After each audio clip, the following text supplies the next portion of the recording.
You're listening to a Whales Are Whales production. You're also listening to Whales. Visit whalesorwhales.com for more projects and shows like this one.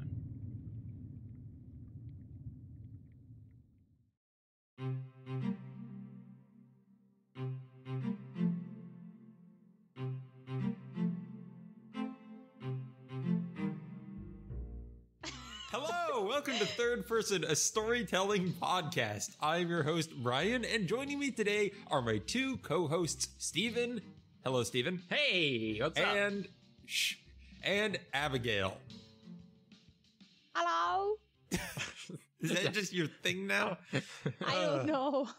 That's I how like she it. answered Skype like 3 times. That's true. Yep. It's kind of a, yeah. Pika! Yep. It's my new 2 things. I got 2 of them. Okay, cool. I like it. All right, nice. The problem is we can't buy you a bunch of merchandise for your birthday for you saying hello. That's But all true. the- So keep it's it not going to sustain us like Just Pikachu buy her plushies. anything you can get from London. No, okay. Nice. So this is episode 8, and it is about storytelling mediums, which we will go into later. Something else you might notice if you're a very articulate is not the right word. Astute listener, articulate listener, is that it is not a bookmark episode, but we're also not discussing a book. So what the heck is going on? So I think we should probably explain what is going on. Mhm. Steven? Well, that's a good question, Brian. I didn't technically ask a question. That's a good. That's a good leading statement. That's a good leading statement, He Brian. put a question mark on the end of your name, though. Does that constitute a question? Grammatically, Or is that a prompt? Who cares? All right. The point is that we were raring to go on yet another book after we had finished The Book Thief and the movie of The Book Thief, and we were all liking the book quite a lot. But we had a bit of a meeting and realized that this format was not working out. That's why we had this early kind of test pilot idea, because we wanted to know if we could consistently talk about books in some sort of, chronological piecemeal order. And I think short version of why that wasn't working is because it put too much pressure on the audience to have to read along very specific chapters, Right. Don't get too far ahead, but don't lag behind, and also put a pressure on us, the panelists, to do the same. When really, that isn't necessary, because we learned that some of our most fun conversations have just been the bookmark episodes anyway, which wasn't tied to any specific book. So we've decided to change that. Exactly. The third part format was troublesome also because it made our discussions in the first 2 parts incomplete. And if, for example, you read the book and then listened to all our episodes, it would be frustrating to hear us not know what we're talking about. Like we might say, man, Rosa's not a very good character. And it's like, well, she grows into a good character, but I have to listen to 2 episodes of them not knowing that. Now, So, the one way that I think that is interesting, though, is if you're talking with your friends and you're both on the same episode of a TV show or something. Right. But that's very hard to sync up. Yes, especially with a book. And then forcing people to read a book over like 6 weeks. Most people don't want to take that long to finish something. So it really didn't work. It was the same problem we ran into when we were prototyping this as a TV show podcast. Right. So just for a number of logistical reasons, we didn't much care for that format. And like you said, Stephen, the bookmark episodes, we always really enjoyed doing because those were more open. We got more naturally into those topics. And I think we got better output from them. So the idea of instead focusing each episode on a given broader storytelling topic, and then occasionally having episodes about a specific media item, be it a book or a movie, and just do one episode on it. For example, like we did for the Book Thief movie would work better. Because I think taking the Book Thief as a book, for an example, we could have taken most of our discussion about the cast and stuff from the first episode, and then most of our discussion about how it wraps up from the 3rd episode, and cut out most of our discussion from the 2nd episode, and had a good hour and a half episode that would have been more informative than the 3 parts we did. Yeah. So that's kind of our thinking here. It also gives us a lot more creative freedom to create little mini series where we do go through a trilogy of books, or really anything that we can dream up. Right. The idea is really to kind of give ourselves more freedom by not being stuck within too specific of a format. All right. So the basis of it is it's a storytelling podcast wherein we talk about storytelling of of all shades and So shapes. And hopefully sizes. we'll be capturing the most fun parts of this podcast that are already here while cutting away the barrier. So essentially what this means is you can now tell your friends to listen to the show because I can? They don't Oh my have to carefully read alongside a specific book that maybe they don't even want to read. Yeah, I'd kind of been holding off on telling anyone about the show because of that. So we figured we needed to change something. Let's see here. Anything else we need to talk about? In terms of the new format? I think that's kind of it. We'll discover things along the way. Abigail's confused by my note wherein I said, each segment is now a haiku. Episode should last under a minute going forward. Aha, of course, the rule of haiku. That is, Abigail, we're not actually doing that. I was like, was I supposed to prepare something in haiku? I'm sorry, I missed that, guys.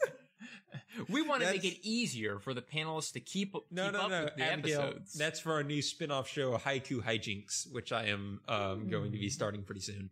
The entire show is going to be a haiku. Well, I thought we were going to try to hold off on creating so many new Whales or Whales products, Bryan, but I guess if it's a haiku podcast, then... Exactly. So yeah, let's go. Oh, I know what the last change we're making is, because we're about to jump into that segment, which is now at the beginning of each show, we're going to have a little segment wherein we talk about any stories we've been reading or watching or whatnot, over the last, week or 2 weeks since our last episode. Mm-hmm. And that reminds you of the other change. We're going bi-weekly now. Oh yeah, we probably should. That's an important change that I forgot about. At once, you're going to confuse our listeners. We don't have any. Oh, that's right. We only have like 2 because, no one wants to read books. Ah, that sucks. Exactly, Abigail. Reading is hard. That's another reason we changed it. Yeah, exactly. Reading is very hard. But yeah, so it is now going to be bi-weekly for a couple different reasons. One is the boring reason no one's going to care about, and that is we are busy and we have a lot of other shows. And so right now this show does not need to be weekly as much as our other shows do. And the second one is that it gives us more time to prepare and come up with interesting ideas for each show. And so we don't have to just rush content out every week. And yes. I think it'll work out. I think because you may be surprised to hear this because of this particular intro, but Third Person is one of our more thoughtful shows that we produce at Whales or Whales. Sure. Probably. And so we want to be able to put the time necessary into making it really good every episode. Exactly. So yeah, that sets up our segment here. What have you been narratively involved with? That's not cumbersome to say at all. Is a working title, but we're going to stick with that for now. Steven. Hello. What have you been narratively involved with? Oh, well. Like a terrible game you'd play in 7th grade. I don't know. Yep, pretty much. Anyway, that's not far off the mark. Yeah, me. You. I'm still working through season 2 of Gilmore Girls. All right. I love that show. That is a great show. Okay. I did not like it at first. It took me a very long time to warm up to the cast, and I think that the cast has also warmed up in the process. Mm-hmm. But I've been watching about an episode every night, and it just got to the scene where Luke takes a hammer and bashes a hole in his apartment to make a point. And that was a very powerful scene. So I have not watched this show before. Yeah. Abigail's finished it like twice and loves it. I specifically, at one point, got on Skype and said, okay, Abigail, you need to sell me on this show. Because I need something to take a break with, after Mad Men. I just can't take any more Mad Men right now. So I need something light and comedic, but not completely terrible, like all other light comedic shows. So give me a pitch. And she did, and we discussed it, and I said, I'll give it a try. I'll really sit through the parts I don't like until I give it a true chance. And I did, and I'm happy I did. I have to think I'm also partially responsible for you watching Gilmore Girls because you were trying to get me to watch Buffy, and I was too busy. That's true. So you're like, well, I need to watch something on my own, so I guess I'll watch this instead. Yes. So yeah, it sounded like that worked out. So, okay, I was curious about it though, so I decided to just watch a random opening to an episode, just to see it. And I think I got like everything that makes that show in like 2 minutes. And so I understand it. So to set up the scene, Rory and Lorelei or whatever her name is, They didn't actually say it in the show, but it's a lot of Val's walk into the diner. That's Luke, right? Yeah. The restaurant. You got it. They walk in there and they start bantering back and forth and annoying him a lot because they keep just going on about playing bagel hockey. And oh, that's the episode I watched last night. Okay. Wow. So that whole intro where they walk into the diner, talk about bagel hockey, talk about, I forget what they're obsessed about, just some weird topic. And they have great chemistry together. Like they're on the same page, which is an interesting mother-daughter relationship to have. Not they make the show, those two. Yeah, yes. Not the mother being stern and telling the daughter what to do or the rebellion of the daughter, but it's kind of about how both of these people are different, but very much the same in their humor style. And he was just, the straight man getting annoyed by it all.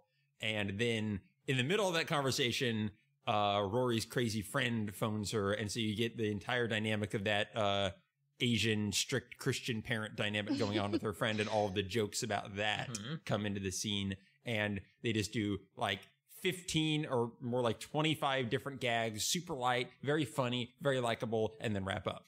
And I think that kind of like, it seemed to me from everything I've heard about that show that was kind of like a condensed what this show is.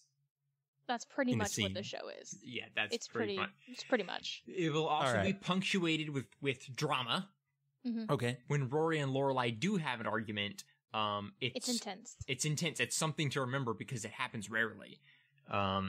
So, that's been happening more and more recently. But yeah, most of the time it's just fun.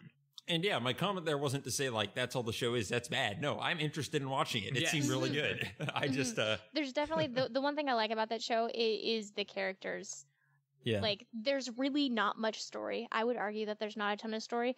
Of course there's story because you're following people who are growing up, but it's not like there's, the world is on fire and we must save everything. Aliens are coming. There's not a big plot, but what keeps you going forward, a lot of it is Lorelai's humor. She seems to be the funniest one, and she makes all these random side comments, and you just want to keep watching to watch her talk. Yep, I can see that. So, Steven, anything else? Also, you have in your notes here, OMG, Jess, what a rebel, but I have no idea what that means, so... You'll understand someday. Well, I've also been reading through the book that we abandoned. What? That's crazy. You did the homework? The Golem and the Genie. I have not given up on it. Mm-hmm. I like that book a lot. It sits well with me. I'm getting to around the halfway point. And I don't know. What did you think about it, Brian? You had concerns at the beginning. So I got about the third of the way through it because that was what our episode was going to be on. And then I moved on to other things for the time being, but I do want to go back. I thought that it had the high potential to be boring just because of how it's written. It has a very slow story, primarily about otherworldly beings learning to live normal lives, which in my opinion can easily be a very boring setup, and something that I feel is also done quite often. And then it will also, pretty much every time it introduces a character, will kind of, in an almost meandering way, just go on about their backstory, and then you kind of get caught up in their story, and then it kind of comes back to the main story. So these are, in my opinion, concerning ways to tell a story, because it's definitely not immediately engaging, and it's also very easy to just go on a long time while not saying anything. That said, I think the book does a very good job of both of these narrative devices. Pretty much every backstory they tell is interesting. They tell a pretty good tale of these people trying, or things, a genie and a golem, whether you call them people or not, I don't know, trying to become integrated into society. And I appreciate that it's about the smaller things in life, and at least not yet about some, giant plot point driving it all. What did you think so far, Abigail? I haven't really heard your thoughts on it. I have similar thoughts to it as well. As I was going through, first chapter hooked me right away, and I absolutely loved it. I was like, oh, this is exciting. And, you meet a character. Honestly, the first character you meet in the book, spoilers, he dies in like 4 paragraphs. Right.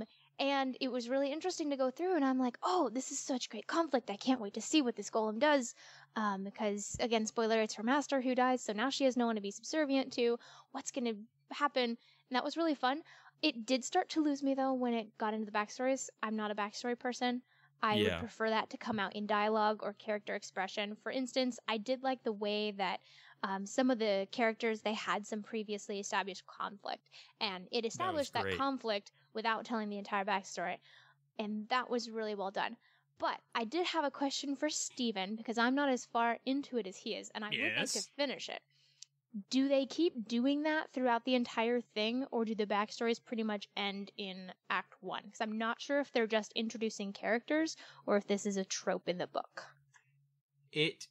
Have you gotten to the Ice Cream Man? I have. There's not a lot more of that. It still feels like it's the storytelling style, but just by the nature of less characters being introduced later on, it slows down. Okay. See, that's what is my thing. In that case, I'm totally fine with it if you're introducing characters, and that's why I was giving it a good shot. I did get past the Ice Cream Man, and it seemed like it was getting into some pretty interesting story with the genie kind of finding his way through Manhattan and, stalking people. So that's pretty fun. My little comment about the backstory thing is, of course, it's something that I adhere to and that you hear a lot is don't show, don't tell. Don't just sit there and tell the entire backstory about your character. And because not only is that boring, but it sort of spoils everything about, what makes that character tick instead of learning it naturally. Mm-hmm. Right. But that said, there's something I truly appreciate about this book. I said truly in a weird way. Mm-hmm. Truly appreciate.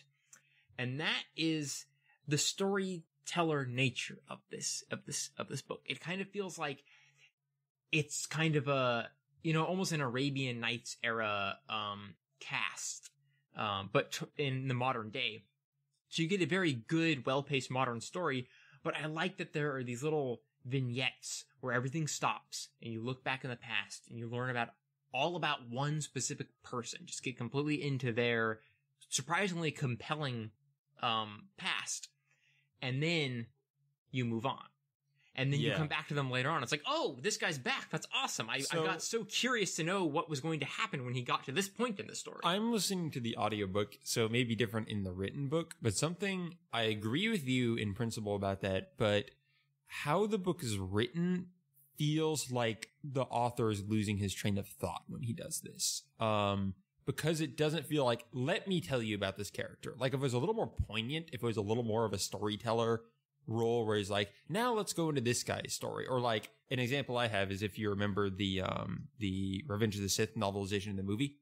Mm-hmm. Sometimes the writing would just say, this is what it's like to be Anakin Skywalker in this moment. And then we'll like pause the moment and describe his thought processes. Like that made those moments feel like, oh, he has something specific to say about this character right now. How this melds in and out of the backstories kind of feels meandering at times, and like he's just kind of losing me and his train of thought. Like, oh, we're in the desert again. I guess I'll watch the genie impersonate animals for a while. Like sometimes it feels a little bit aimless rather than telling a good story. The jumping back to it every now and then doesn't work as well. I prefer it when you kind of get lost in it, right, and then they don't do it again, right? At least for a very long time. But yeah, I get your point. I still appreciated it though. But yeah, overall, for someone who has patience, I would recommend this book. For someone who doesn't, I think you will honestly get bored of it. I don't know. I wouldn't consider myself one who has patience. I will easily throw down something that I find is boring. But the modern day story, so there's the modern day and then there's everything that happened before modern day. Mm-hmm. The modern day story was exciting enough to keep me wanting to read it. But that being said, I haven't picked it up in like 4 days. And Abigail, you do a podcast about storytelling. I'm pretty sure your patience for reading is above a lot of people. I suppose it's a little bit above it, but yeah, I get your point. Yeah. It does have a pretty good hook, but then it kind of dangles there for a while afterwards. Yeah. Well, I have a strong feeling we could dedicate an entire episode to this book. Yeah, so let's move on. Anything else? Yeah, I mean, I kind of, since this is the first time we've done this segment, it feels like it's going to take a lot longer because... Well, I was given that one extra time because we'd promised to talk about it, so I wanted to give it some extra time. But yeah, the rest of these will be a lot quicker. So go ahead and just... What else? Well, for the first time, I'm reading comic books. And no, Abigail, it's not the Sonic the Hedgehog comic book you gave me. I read the Buffy comic. What the heck? I don't know. I didn't read it. It was plastic wrapped when I gave it to you. So, dang it, that's too much of a spoiler. All right, so... Apparently, at some point, a character dies. One of the main characters from... Joss Whedon kills a character? Right. So, after the show, one of the characters who was alive in the show dies for the comic book. And then that character is like dead at the beginning of this issue, but by the end, that character comes back, but as like a 12-year-old version of themselves. That's because this is now a comic book. It's ridiculous. And if I told you what character it is that does that, I'm going to type it in the chat here real quick. It's weird. And I am really curious where the heck that is going. Maybe I should start reading that I have to read these comic books. And it ended on him coming back. Yes, it's a him. And embracing Buffy. And it's back. And where the heck is this going? And I kind of want to buy the rest of the comics. All right, I think I need to read that. Unfortunately, that's not available in my method of reading comics, which is the Marvel Unlimited app, which I have on the iPad. And short story for this, it's a subscription fee to have the majority of the history of Marvel Comics. I mean, we're talking hundreds upon hundreds of I told you about this thing, I remember. I was thinking you'd actually do it because you'd have time to try it. Yeah. And it was a little hard to get into because I didn't know where to start. I mean, it's it's like $10 a month. Read anything. You want to read The Amazing Spider-Man issue 178? Well, good. That'll take about 10 minutes of your time. And that was one comic if you read it very quickly. That's intimidating. So I started with a story arc that takes familiar Marvel characters and places it in the 19th century. And that got me hooked. The art was amazing. The story was intriguing. The concept was funny, but also really compelling. And from there, I've been going all over the place. I read the original Spider-Mans. I read some reinvention of classic Marvel stories. I'm now reading a Spider-Man noir story. And this is all completely new to me. I've never read any of these before. I've never completed a comic book before, other than some old Sonic ones that As a podcast about storytelling, I think it'll be really valuable having at least one person here who's getting to be familiar with comic books. I completely agree. That's a big medium, and I'm sure we're gonna be talking more about this soon when we discuss different mediums in storytelling. It's just been really interesting and really fun. So yeah, that's awesome. I look forward to hearing more about that. I've just liked you showing me random pictures, like, okay, look what's happening now. They're using the mascot of this pirate cheese puff in a comic or whatever. That was really fun. Pirate's Booty. The Pirate's Booty officially sanctioned comic book. All right, whatever. Yeah, but to finish off with whatever else I've been narratively involved with, I recently finished a video game called Grow Home, which I kind of bought on a whim. It was developed by Ubisoft, or Ubisoft if you will, as basically a tech demo, but the developers fell in love with it so much that they put it out on Steam without much ceremony. It's just this beautiful, amazing, creative little game where you're a robot trying to grow a beanstalk up to your spaceship. And it's in 3D space and looks phenomenal and is incredibly charming. And it doesn't tell much of a story, but the story it tells just reminded me... What? Is like WALL-E? It's a bit like WALL-E. Yeah, I mean, you're a little funny little robot dude who can't talk, and, you have, like... So you're saying it's a WALL-E ripoff? No. Okay. That is absolutely not what I'm saying. It's a nothing ripoff. I've never quite played anything like it. And it just kind of reminded me how incredibly fortunate we are to be able to interact with stories from everyone else in the world. Like, it's just, these people put their heart into this thing. Instead of it sitting on a computer somewhere, millions of people can see it. And I just thought it was a good reminder of the simple things we take for granted. Yeah, I agree. I saw a little bit of that game and it looks great. Yeah, so you I'm sure I'll have more to say. I don't want like to play it. You will like it. Okay, gotcha. I believe you. And the last thing I'll say is I've been playing more World of Warcraft, and that's where I do my role playing and storytelling. I recently joined a guild for the first time ever. And yes, I've been playing World of Warcraft for, I don't know, since 2008, and I've never joined a guild before. Making friends. Are you making friends? I am making some friends, yes. Okay. I made friends with a wolfman the other day, and we had a nice talk at a tavern. Lovely. And the thing that pushed me into that was the fact that Bryan, you don't have much time for World of Warcraft, or really any time for World of Warcraft anymore. Nope. So I'm forced to go make my own friends and create some new stories. So, so I find that's the best way to make new friends is when your siblings are busy. It's the only reason, right? It's yeah, pretty much. Really? That's like the only reason I have friends right now. Yeah, that's hilarious. But true. And I could get into that, but really I've been talking for a really long time. So another story for another day. All right. Yeah, absolutely. Abigail. Awesome. I have been reading Golem and the Genie as well. So we're not even going to talk about that. Wow. I know. It's amazing I know. that multiple people in this podcast might have been reading that book. I already shared my thoughts on that. But what I have been going through recently has actually been a couple of TV shows that I started ages ago, but I hadn't continued because I put I put more emphasis on other things in my life. So looking at your list here, one of these I don't know what it is, and the other I'm very skeptical that it's worth watching. So do tell. We'll start with the one you don't know what it is because it's better. Right. It's called The Paradise. That is very much I wouldn't say it's like a Jane Austen-esque, but it's kind of like one of those period pieces almost. It's technically not period because it happens in like the early 1900s, but it gives you that feel. It's a BBC show. It's about like the first department store in London, and there are dramas within that. And so it's a lot of character drama. If you've ever seen Downton Abbey, I would say it's very similar to that show. Probably a little bit more exciting to me. I liked the characters a little bit better in The Paradise than Downton Abbey. It's 2 seasons long. As far as I know, it finished after 2 seasons. It kind of concluded everything, so I think it's done. But I was watching that recently. It's a great show to watch when you're depressed or like sad because it just makes you happy. Like Gilmore Girls. Like Gilmore Girls. Very, very similar to Gilmore Girls. Wait, so are you saying this is like the 18th century version of Gilmore Girls? Yes. I know what I'm watching when I finish all the seasons of Gilmore Girls. It's not exactly like Gilmore Girls. The characters aren't quite as quirky as in Gilmore Girls. They're a little bit more realistic. But it is interesting because you're seeing these people in this department store. And I worked in sales for a long time, and now I work in marketing.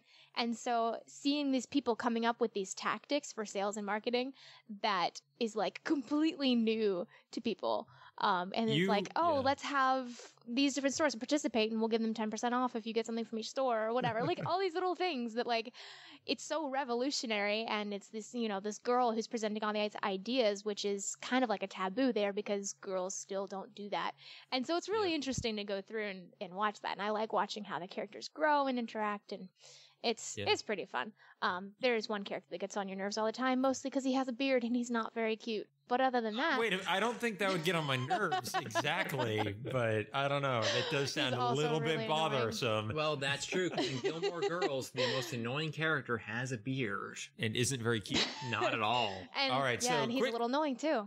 I think, given what you said about all the, sales and marketing and stuff, I think you would enjoy that aspect of Mad Men a lot because that uses that a bunch, and it's a very interesting plot mechanic. It sounds a little similar to The Paradise in that respect. It's been on my watch list, actually, that Mad Men has. But from what I've heard about it, it seems kind of like a Paradise with a Breaking Bad feel, and I'm do not nervous. watch that if you're depressed. Exactly. It's not going to help. It got me depressed. That's why I'm watching Gilmore Girls. It is going to compound the problem.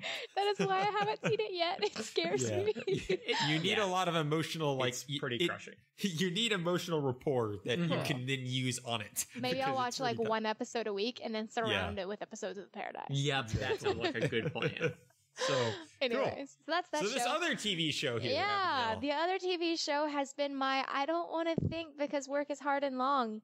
It's Big Bang Theory. Woo! Don't stone me. I'm already picking up. Where are my rocks? I wouldn't say that this show. Okay. Defend yourself. It's hard to. It's not my favorite show. All right. All right. It doesn't have the best characters. It doesn't have the best dialogue. Really selling me on this. It doesn't have the best plot. However, it's still enjoyable. It's weird. Right. Honestly. So this is like the Cheetos of shows. It is. I'll eat it because it's there and cheap. Yeah. That's what I would call it. Yeah, it's the Cheetos of shows. It does have good acting. I would say that Alright. each character, like each actor plays their character very well. Right. And it has good direction. But other than that, I mean, it's a show about nerds, and this is the thing that gets me about it all the time. And Abigail's gone. this I is just not kicked her off the explaining call. why I watch it at all. No, she's back. It's about nerds, and yet a lot of the things that they reference and the way that they talk about them, I just go, a real nerd would never have said that. Yeah. And it's really it's funny because I have a feeling that it's not written by nerds, and so these To me, people, yeah. they're referencing different things and they reference it poorly. Like, they're saying, "Oh, are you rolling Dungeons and Dragons dice?" And I'm like, nobody calls them Dungeons and Dragons dice. It's a 20-sided die, you idiots. And it's just really funny because it's just not right. Oh my gosh. It sounds more like a show using humor of how people perceive nerd culture. Oh, yeah, So yeah. it's like, yeah. So it's I funny think it to is. people who are already on the outside more than people who are in the... Yeah. And it's not even like... More and more, it's not even a thing people are outside or inside. Like, almost everyone does something that is categorized as a nerd thing. So it feels like a really weird show to exist right now. Yeah. That's I kind mean, of- it is funny. There are some clever jokes on it. Yeah. There's a lot of clever jokes on it, but then, Mhm. you know, the characters, I just don't like them because they're Yeah. supposed to be representing my culture and they don't even know what they're talking about. I don't care that they're weird. That's Well, fine. That But was they don't know what they're a talking funny aside about Gilmore Girls, because since it was in the the late 90s, early 2000s, when Lorelai finds out that I think it was Luke or someone used to wear a Star Trek t-shirt, she's just like, "Oh, this is ammunition for the rest of the year. That's hilarious!" And it's like now it's like wearing a Star Trek shirt just kind of helps you strike up conversations with strangers. Like, Mhm. Right. It's a very comfortable thing now. There is Yeah. the difference too that nowadays nerds are more socially acceptable than they used to be. Yeah, exactly. Because they used to be the weird people, and now that everybody likes Star Trek, it's almost becoming mainstream to be a nerd. It is. Yeah. It's And almost if- more of a stigma to not If in a you weird go way. see Star Trek, Kind of. whatever the next Star Oh my Trek movie gosh. is in the theater, that's just a that's Well, a 90% of movies Yeah, are everyone's- like Marvel. Right. Yeah, it's ridiculous. Guardians But, of the yeah, my bigger Galaxy was one problem of the with- biggest hits of the year. My, honestly, my bigger problem with Big Bang Theory, from what I've seen of it, is that it's a sitcom, and that Oh, format yeah. is Mhm. just so hard to be good. That's the problem. There are good It is. shows that are like that. Gilmore Girls looks kind of sitcom-esque. It's not a Um, sitcom. Gilmore Girls is a drama for sure. Okay. It's It has super funny sitcom Its qualities beats and to humor it. style remind me of a Yeah. sitcom. Yeah.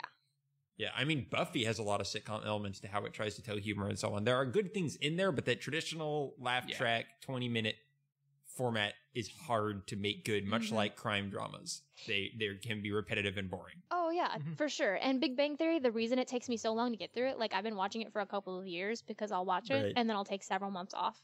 The reason is because it's not a good sitcom, in my Yeah. opinion. It doesn't have the same growth. It does have some, but like other than something like Friends or How I Met Your Mother, both of those had such good, deep story connections from one episode to the next that I just devoured them Right. quickly.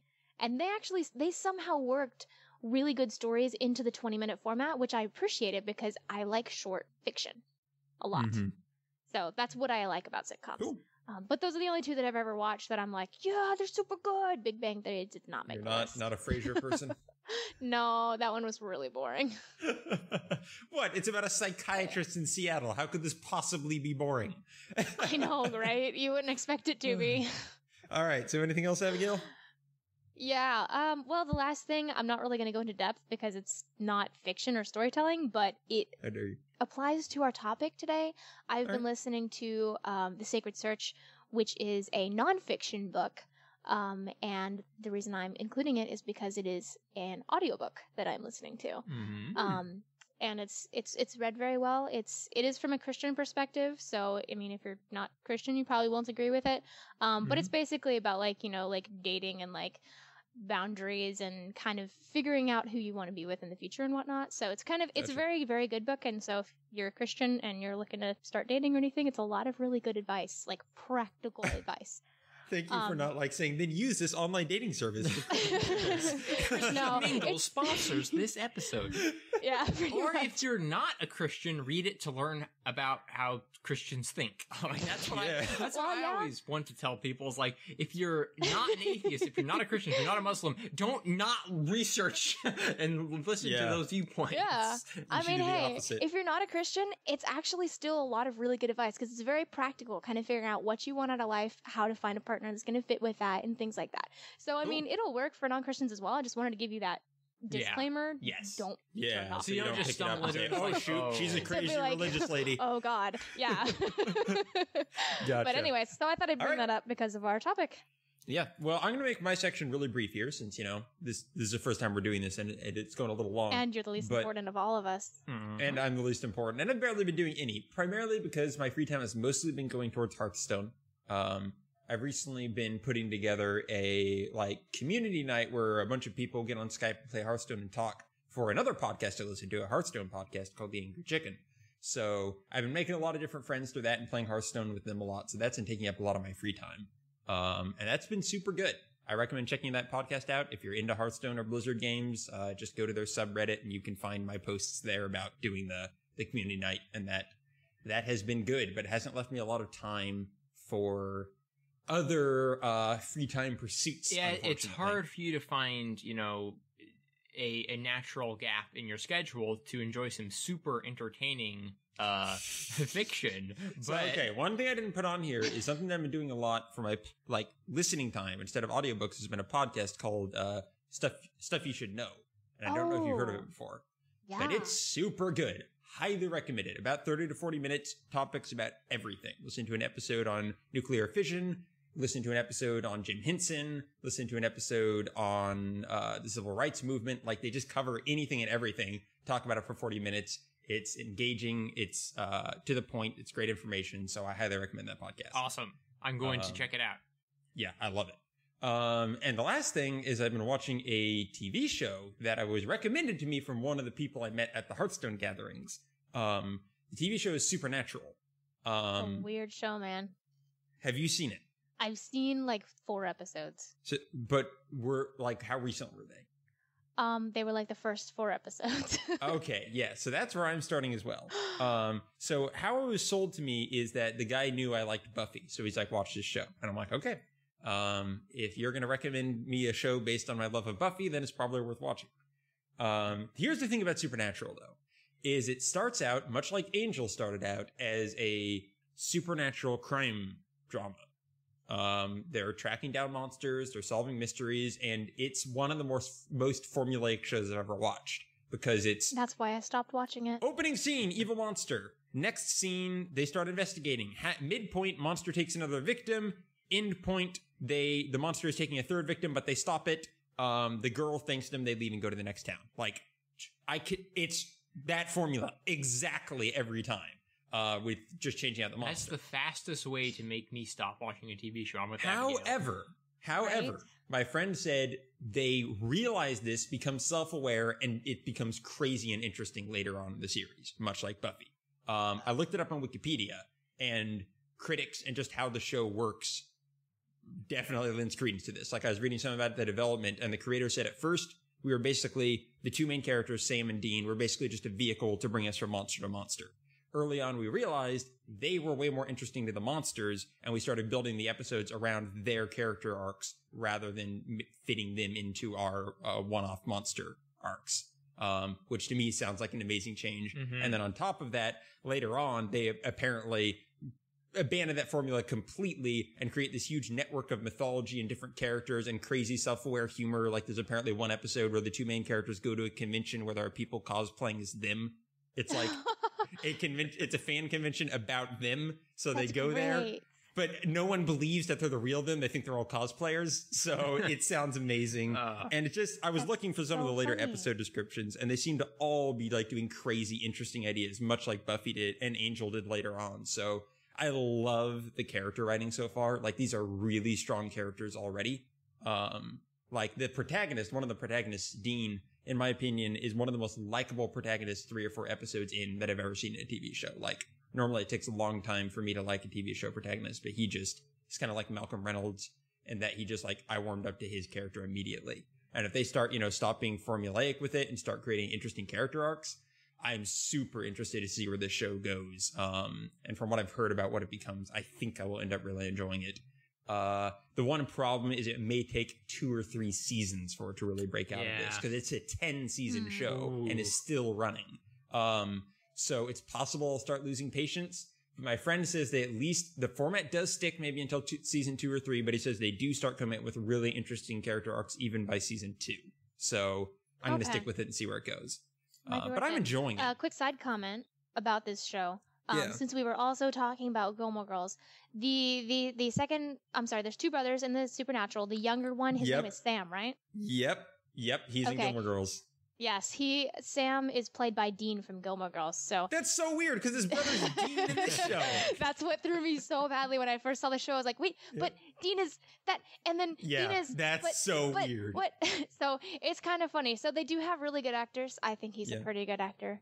I think I think Dean's a way better character so far, but the first couple episodes though are annoyingly formulaic. Oh, and it's so noticeably like so tropish with the whole like older brother coming to the younger brother saying, "Oh, we have to go solve this mystery." Younger brother's like, "No, I have a family," and like, "Oh, well, I don't have any ties anymore. So let's go." It was very Luke Skywalker. Yeah. So if you can get over that and then get to what is apparently interesting, I mean, it was still really well made. It's well made. It's written. Also, the thing is, the character writing the dialogue, I think, is well written. Like, the dialogue. There are awesome character moments, especially with Dean. Like, just his acting is also fantastic.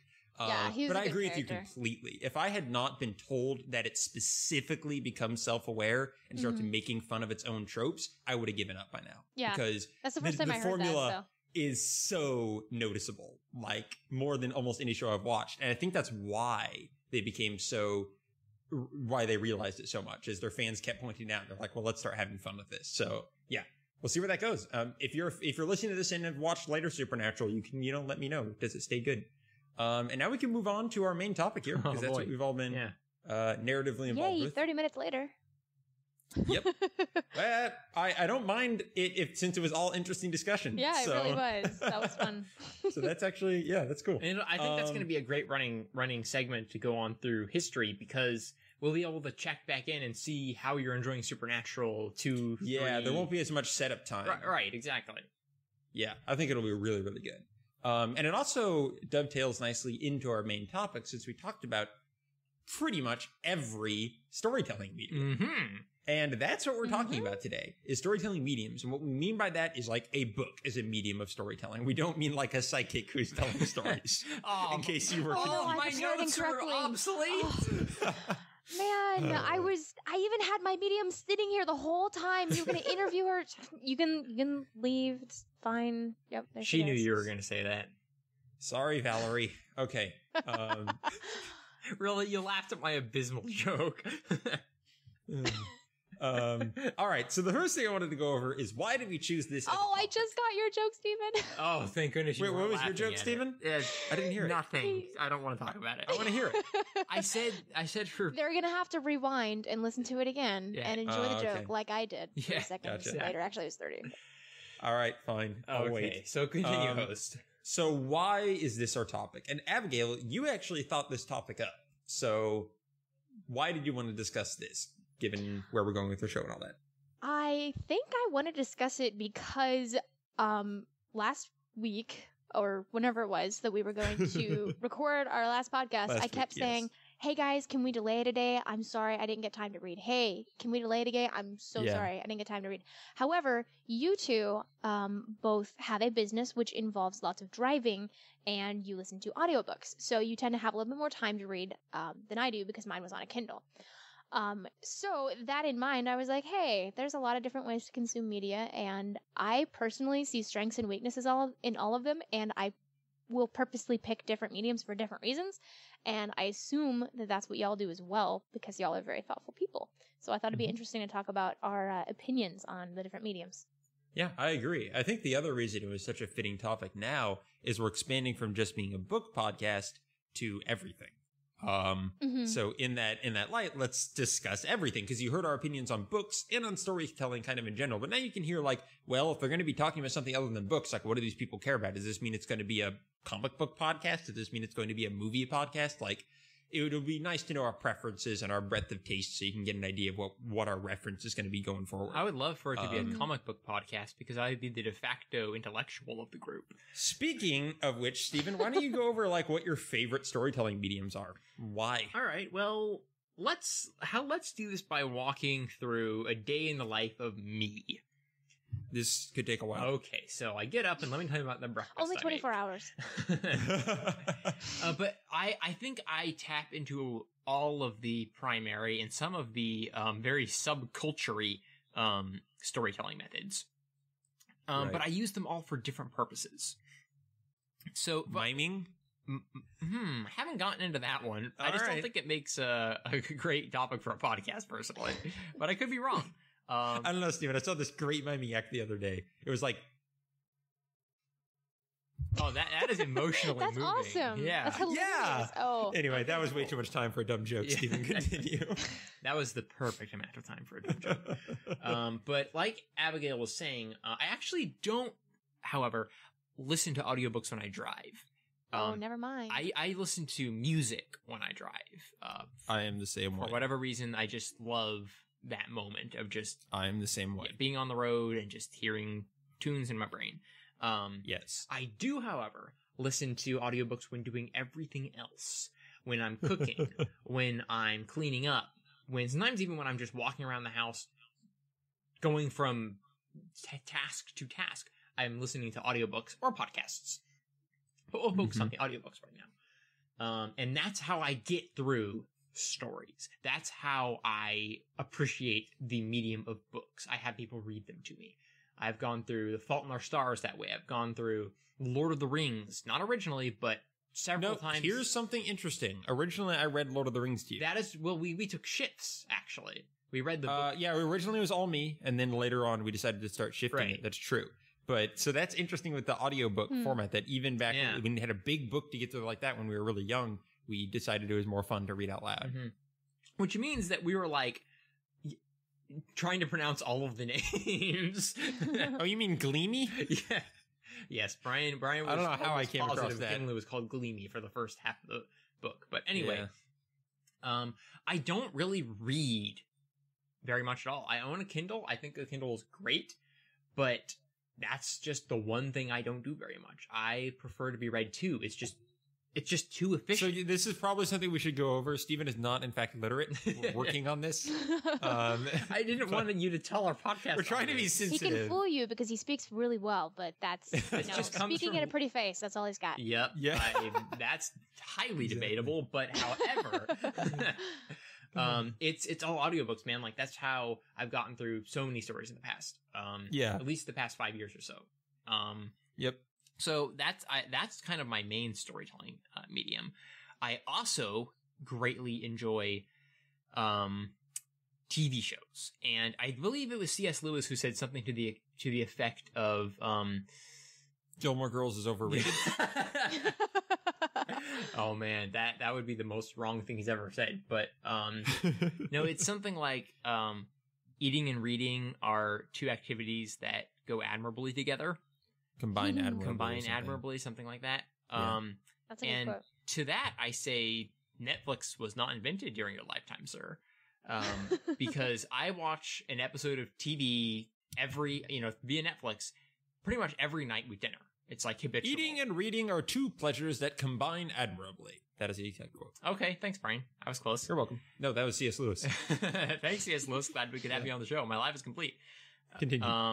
So that's another way that I keep up with stories. I pretty much watch one TV show every night. Wait, by that you mean one episode?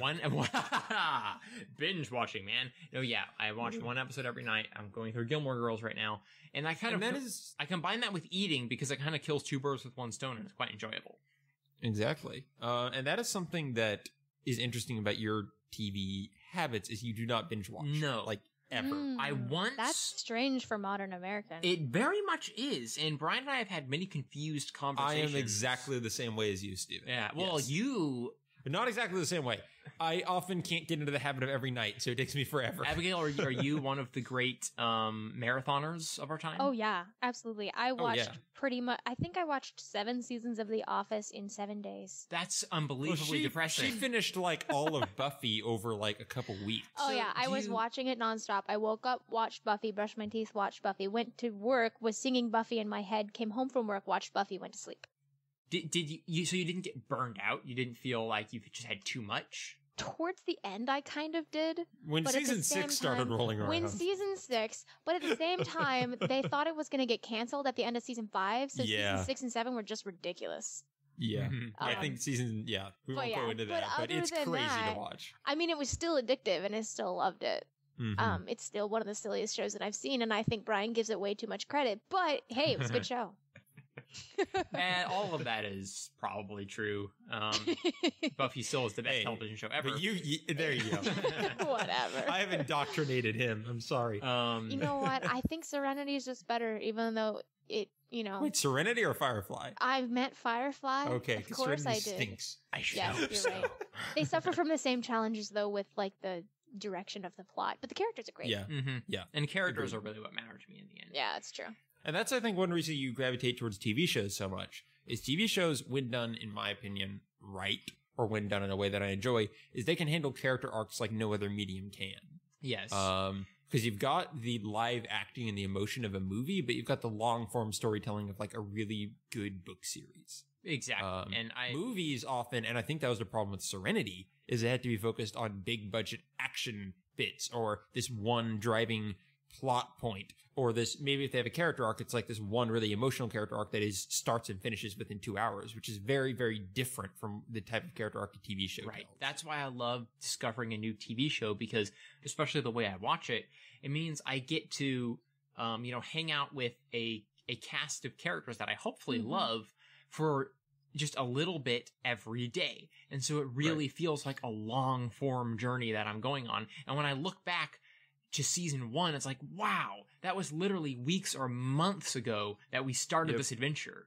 And I've just been going along bit by bit with them. Right. That's how people used to watch TV shows, but they could only watch 1 episode a week. That must have been torture. And that's I know, right? That's, I think, exactly why we gravitate towards Buffy as, like, our favorite TV show to watch, is because, like, it makes a cast of likable characters and makes interesting things happen to those characters. And that's, like, its thing. So for all its other flaws, it hits upon what we like about TV shows, even if it doesn't, do something as artfully as something like Breaking Bad, which I haven't seen yet, so it might even do that same thing. But just for example, or Breaking Mad Men, Bad kills your soul.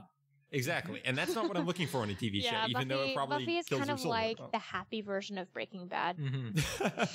Buffy can kill your soul, all right, but it does it much more nicely. Yeah, that's true. And you can forgive Buffy for killing your soul. You can't forgive Breaking Bad at purpose. Yeah. And I think I've been very scattered so far, so let me be a little more concise. That's okay. I use audiobooks on a day-to-day basis when I'm in between activities to basically ingest books, which I never read anymore. I watch TV shows once a night, essentially, when I'm eating dinner. Video games are something that I will never stop playing, and really I don't play them for the stories. If I happen to be playing a game with a great story, such as Dragon Age, as I'm doing right now, I'll just use my time I have to play games on that and greatly enjoy it. That story's so good. It's the closest thing I've ever come to a video game TV show in terms of how it does characters. But I don't depend on games for storytelling, because they're often terrible.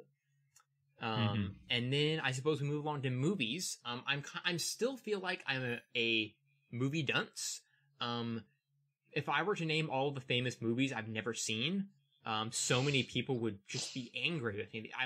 That would basically be equivalent to naming all of the famous movies. Yeah, pretty much. I've seen Star Wars and The Lord of the Rings. Beyond that, and Marvel I watch stuff. Marvel That's and it. Disney. Like I am a casual movie watcher. Oftentimes I just don't have access to the classics, or I don't want to spend 2 hours, watching a movie. I don't want to set aside that much time for one thing. which perhaps is hypocritical considering the time I spend on games. But anyway, or even TV. Like if you watch 2 episodes of a TV show, it's like the same thing. So I've tried to make more time to fit movies in. Speaking of which, watch Boyhood. I will. I'm bad about movies, but I dearly love the ones that I dearly love. Star Wars will never be replaced in my soul. Then there's comic books, the newcomer to my life, and I have just fallen in love with this weird hybrid. So now I can sit down and read something, which I never do since I don't read books, but it's also lighter than that. It's also very visual, very relaxing. So it's kind of a combination of like TV shows and books. And people are like, yes, they've been around since the 50s. And I'm like, well, it's new to me. I think it's especially telling when you see how many TV shows become comic books, especially when they can't continue to be TV shows. Because you can get across the visual story on a much, much lower budget.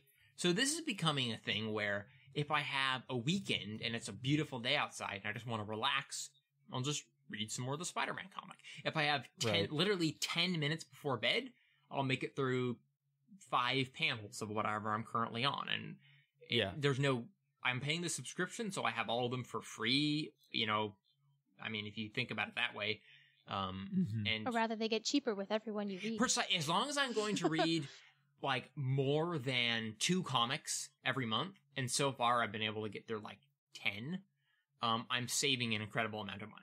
So that's been awesome. Yeah. And I can't imagine it's cheap to get like the original Spider-Man comics. Oh, they're impossible. Completely impossible. Like hundreds of dollars is from what I understand. So that's not impossible. That's impossible for me. It's very unwise. $10 a month for every Marvel comic. I guess I'll make the sacrifice. Yeah. And the last note I will make is storytelling as a medium of its own. I used to write novels. I kind of fell out of that. It was time consuming and frustrating. Now that all comes from World of Warcraft. And the way I describe World of Warcraft role-playing is like thousands of writers contributing to a story at the same time. That sounds nightmarish. And it sometimes is. But it's also one of the most rewarding things I've ever done in my life. So that's how I tell stories nowadays. I just get in there, real time, just hang out with some characters. Nice. So yeah, I'm really similar to you in pretty much all of those categories. So I'm just going to list my differences. Exactly. Then Abigail can go on to hers. Because we grew up together because we're brothers and pretty much had the whole backing. Wait. Y'all are brothers? Yeah. Oh, you didn't know? Oh man, that makes so much sense. That's why you sound exactly the same. Exactly. Now you get it, actually. Abigail.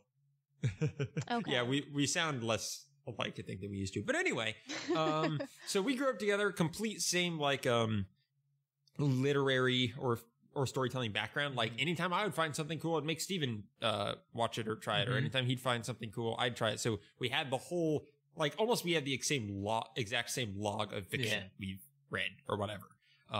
Seen. Like maybe I read more Narnia. Other than that, I think we're the same. Yeah, I think you did. Anyway, so. And I've seen Buffy like twice. You've only seen it once. that changes a person. I've seen a lot of it twice. Come on. You're trying to get through it again. Anyway. I've seen it once. It's okay. No, it's not okay. It's not Okay, okay. stop. I've seen Frozen 3 times. I could slap you. It's okay, All right. I've seen it twice.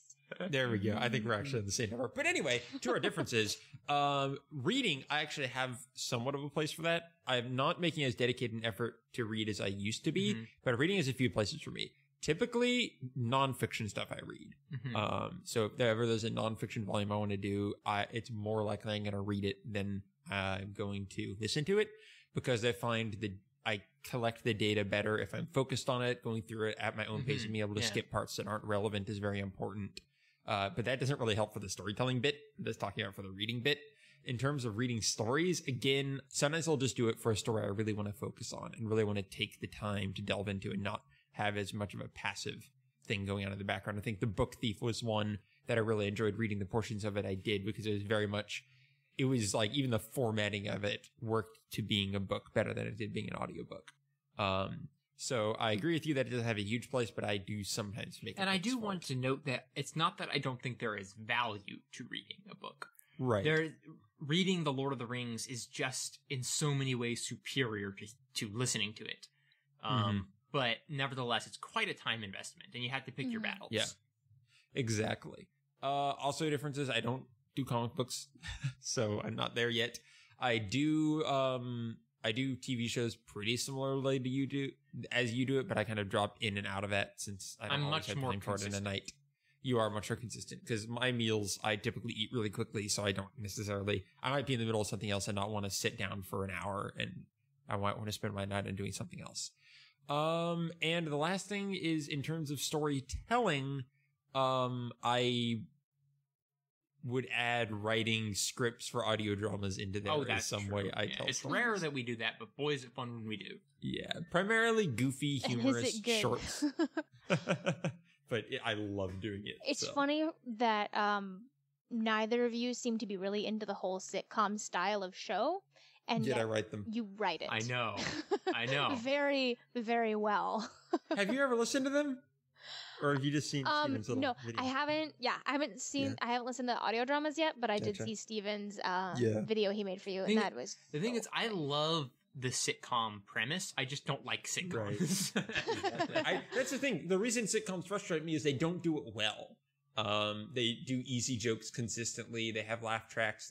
They're repetitive. They're predictable. They're boring. Well, you have to give them some slack. They have like 10 seasons apiece, and you have one. I know, exactly. I'm not blaming them for it. I'm saying the format makes it bad. But on the other hand, Buffy has 7 seasons and writes sitcom writing better. Same with Gilmore Girls has a ton of seasons, and it writes that type of humor much better than sitcoms do. So that's why I'm typically down on sitcoms, because I think they waste their potential. I feel like I could argue with you, but I'm not going to. Okay. Do you not think Gilmore Girls is written better? I think for the most part it is, but it also gets repetitive. I've not seen That's it, true. So I'm guessing. I mean, any show really wants. Fine, I'll go back to it. Buffy's just the best show. I'll admit it, Abigail. It's okay. No, God save us! No. All right, Abigail. Yes. What are your favorite storytelling mediums? Well, is it sitcoms? Is it sitcoms, Abigail? I didn't see that question coming. Yeah. My favorite. Okay, it's hard to say my favorite storytelling mediums. If I there's pros and cons of each. Maybe it's better to say Abigail, for knowing this question was coming, you should have had a better answer prepared. Okay, let's rephrase it. We'll put it this way, guys. We'll put it this way. How do you explore the various mediums? That was a worse way to phrase it. That's worse, yeah. Stick with the original. I would say my favorite medium would be via text. So either reading on a Kindle or a book. Those are pretty much the same for me, except for the fact that my Kindle fits in my purse easier. So you don't mean people texting you stories. That is not what you're intending. Which that's happened before. I've done role-playing over text, and it's really fun. All right, there you go. But anyways, I would say via text, yes. I enjoy... Actually, I read a lot of blogs, which are usually, they're nonfiction. I just skim those, but I still like them. I don't read as many books as I used to, and honestly, I haven't read that many books, but the reason that... We're shams. We're all shams. We are. The reason that reading is my favorite medium is because I feel like it's the one that expresses my own creativity more than others. It takes a lot more effort, which is one thing that I've been working back into reading. It's almost like exercise. I have to work back into it because I haven't done it in so long, since I was a kid, pretty much. But it exercises my brain a lot more. I have more control over the story, and I can actually participate, whereas with a movie, I'm very passive, and I'm just taking it in. So while I will predict the ending of a movie, that's about as active as I am during it. However, that being said, movies and TV shows take up a lot more space in my storytelling or story consuming world, mostly because they're quick and easy, and I like quick and easy. Anyone who knows me knows I like Don't take the quick and easy path, Abigail. That leads to the dark side. I know. Hence things like, watching a bad sitcom, even though I call it openly a bad sitcom, I don't feel like finding another. So I just watch that one. Yeah, no, that makes perfect sense. But yeah, that's kind of what I do. So I really like movies for different kinds of stories than with books. I would say with movies, I mostly watch chick flicks. If it's by myself. If it's with someone else, I will watch like an action movie. I'm kind of curious, what is the definition of a chick flick? Because I can't figure out if I like them or not. A chick flick, is usually a romantic comedy. It's not always. A Okay. chick flick could be like a touching story between like, two sisters or this person who learns through having cancer that they have whatever. I mean, that's more likely a Is drama. Titanic- Is The Fault in Our Stars a chick flick? Is what? Fault in Our Yeah, I would say Fault in Our Stars is YA, but that's because it was a book first. The movie, yeah, chick flick. So Titanic is a chick flick. Probably, yeah. Okay. It's a romantic movie. Okay. Yeah. Pretty much anything that's like focused on the romance as a main plot is going to be a chick flick. We need to destroy Gotcha. these gender barriers. I know. But hey, I watch a lot of those, and I watch a lot of really bad ones too, just because I've run out of the good ones. Good. But with books and stuff, I prefer to read something. I like YA, typically more than other genres, just because I like the voice and I like the first person and the fact that it's a small scale story. I really prefer small scale stories over big ones. Yeah, I'm kind of with you there. Yeah, which is another reason chick flicks and sitcoms work for me. With those ones though, I tend to like more thriller, or horror or something like that, because I have complete control over that story. And so as I'm reading it, although they might describe something, I can choose how I imagine it. And so if I'm watching that in a movie, it might be too jarring or too like creepy or weird or something like that, and I can't sleep that night. Whereas with a book, it's just highly enjoyable. So that's an interesting question I want to do as an aside here. Like in terms of mediums, like what medium do you find most like affecting? I'm guessing it's going to be movies, but like how is your tolerance for scary stuff in movies or other mediums? It depends on the scary stuff. In movies, I would say my tolerance is pretty high for like blood and gore. Right. It's also, I really do like thrillers and I like mysteries and I like things that get my heart rate up. So there's like a particular episode of Doctor Who called Midnight. And in that particular episode, you never see the monster. You don't know what it is, but all you know is it's able to get into the Doctor's mind and it affects him. And the way that it does it builds so much tension and it's so scary. And I could not sleep after I watched that, but it was one of the best things that I ever watched. However, if it's something like Poltergeist, where it doesn't end well or even really wrap up at all, or it's like a spiritually based creature, like a demonic force or something like that, it makes me personally very uncomfortable. Gotcha. So it just depends for me. Gotcha. Things like Inglourious Bastards, where there's like tons of tension and blood and gore. It was almost too much on the blood and gore, just because it was very realistic. But I still highly, highly enjoyed that film. It was like surrealistic. It was a kind of, weird yeah. movie. It was. But anyways, I'll just wrap up here. I use audiobooks as well. I don't use audiobooks as much for fiction. I prefer audio dramas for fiction than audiobooks. Audio dramas are very good. That's how I read the C.S. Lewis books, the Chronicles of Narnia. Oh, interesting. That sounds. I that's do. cool. Yeah, I mostly do audiobooks for nonfiction or for books that are just really hard to read. So you're the opposite of me. Yeah, it's pretty funny. Well, because when I'm doing nonfiction, I tend to skim a lot and just pick out what's interesting to me or what I'm going to find helpful or something like that. 'Cause I'm not Exactly. reading like a history book necessarily. But it's usually like being more productive or whatever. I don't know. Something like The Sacred Search, where there's a lot of good content, but I don't care about all of it right now. I just care about what I'm interested in. That's exactly why I read it, which I find interesting because when I'm reading something, I can say, "Oh, that paragraph's not important," and then like, take notes. When I'm doing it, I'm it's just interesting going, to me. hey, his voice is very soothing. I will listen to this person read to Gotcha. me, and I will pay attention when it's interesting. So it's like subconscious kind of learn about osmosis. If this person says a positive message enough times in my ears, I will start living it. Sure. But yeah, so I tend to read those books more than once. Television show ever created. Buffy is the greatest television show ever created. I also read like the Screw Tape Letters and Mere Christianity, which are both by C.S. Lewis via audiobook, and that was a very pleasurable experience because C.S. Lewis is such a conversational writer. Yeah. And so it's almost like his stuff was meant to be read out loud. Funny you should say that. Funny you should say that. Mere Christianity was originally actually a was. radio segment. Yeah, that's what I Wow, heard. He just Abigail, rewrote it that or was something. a surprise I know. twist. I'm just great. But yeah, that's pretty much the mediums I do. I don't do video games. I do love one of my very, very, very, very, very, very, very most favorite mediums is musicals. I love musicals. I love stage plays. Oh, you I mean like think- Frozen? Oh God. Oh no! You mean like the Buffy episode, of course. The thing is, I think I love musicals. I just haven't seen very many of them. I love all the ones I've seen, pretty much. I adore Phantom of the Opera. It took me a couple times to like Les Mis, but I figured I ended up liking that one. Dr. Horrible's sing-along blog is fantastic. Oh, yeah. But I like stage plays and musicals because it's a very, very different way to tell a story.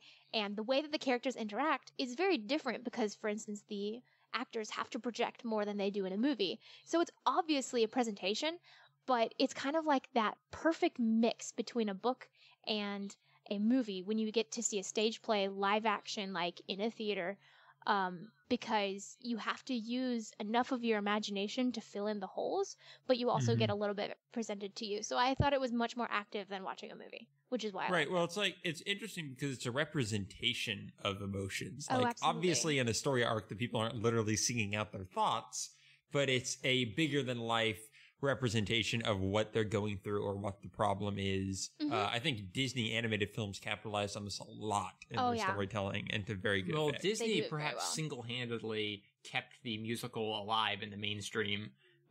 In like the movie watching public, if you didn't go to plays, like where else were you seeing mini musicals? And, There was some, 2 DVD versions. It's like and we stuff, say so much on Train Station at 8, the video game music podcast we run. Music is the most direct gateway into your emotions. And you put a cast of memorable characters together bouncing off each other and singing, and then it becomes unforgettable. Oh yeah, absolutely. It becomes addicting. I actually had about a week where I went to work, I came home, and I watched Phantom of the Opera every single night. Wow. So I saw it about 5 times in a row. I've never seen Phantom of the Opera. It's very good. I feel like you would like it. It's a lot of poetry. Cool. What I like about it is how well written the verses are. And although people who are not necessarily musical lovers tend to complain that it's repetitive, but that is what you're going to get in any musical. So I like how the different musical themes will interact with each other and come in at different emotional times. And so you as a music person will very much like that one. Cool. I will check it out. Is there... I know it's so popular. Is there like a go-to version for watching it? Yes, they made one 2009, I think. Okay. It has the Scottish guy in it, Gerard Butler. It has Gerard Butler playing the Phantom. So that's the one that everyone tends to like quote. There is also, if you have Netflix, as far as I remember, there's a 25th anniversary of the stage play. So it's not the movie version, so it's not put together that way, but it's literally the actual stage production, and it's also done very well. Gotcha. But yeah. We'll check that out. So I definitely watch both of them. They're worth it. They're different enough that they're the same enough that you'll see it. They're different enough that you'll understand it a little bit better when you watch the stage play. Right. Because the movie leaves a few holes in the storytelling. And you've seen it on stage as well, right? I have. I got to see that just recently. It was pretty awesome because there was fire. So that was fun. My. Like, you don't mean the theater caught on fire. No, the theater thankfully didn't catch on fire. Because then you would be actually allowed to yell fire. There is, in the plots, there's a fire that happens because it is, it's called the Phantom of the Opera, so it's about a theater. Right. And so there's a fire that happens in the theater. So in the theater, it's very, very meta. And they have the stage kind of like burst into flames. It was really cool. That sounds awesome. Yeah. Okay. Well, that wraps up the roundtable here. And, I was originally going to, go into this segment further, but we're actually running a bit long on time. So anything else anyone wants to say on storytelling mediums in general, or did we about cover? Yes, there is a lot I'd like to say, but I mean, we have a... Well, we can go on a couple points. We have a finite amount of time. No, I think that everything else would just be expanding into the genres that I, Probably. have personal history with, or... We can always do an episode on each. Exactly. Like all the things I want to talk about. Genre. Wait. I love genres. Ugh. I hate genres. Yeah. That's why I want to have an episode on genres. No, we need to have like one on each genre. Oh my gosh. That's a lot of episodes. One on each medium could be good though, at some point over time. Like I would love to do one all about audiobooks or one all about I would love TV shows. To do one about an introduction to role playing. Because that's misunderstood and that'd be cool. That is a really fun way to tell a story too. I didn't get into that. Or writing. I do a lot of writing. I'm like the resident writer because I'm the only one who gets like paid for it. But I do That's that too. true. That is true. There are so many Sorry, things we could guys. talk about, but we should probably table all of them because I need to leave. Yeah, that is I just a hint at what is to come in our new format going forward. Woohoo! Look at us being all thematic. So I'm going to go to the outro here, the part where we outro. Yeah. Great. Keep Yay. going. Keep If going. you wanna- Speak of formats and knowing formats and broadcasting formats, gosh, you're just as bad as a cop show. If you want to follow us on Twitter, go to Third Person Show. Our email is thirdpersonshow@gmail.com, and we're on YouTube as Third Person, a storytelling podcast. You can see our YouTube channel there. It's been a little weird lately. I'm going to start uploading to it consistently going forward, but we might not have all our archives there yet. You can find our show on whalesorwhales.com, who is our host podcasting and other internet media network. So check that website out for other awesome shows, I should say, like this with other awesome people like us. Lots of exciting stuff going on there right now. And, Steven, Hello.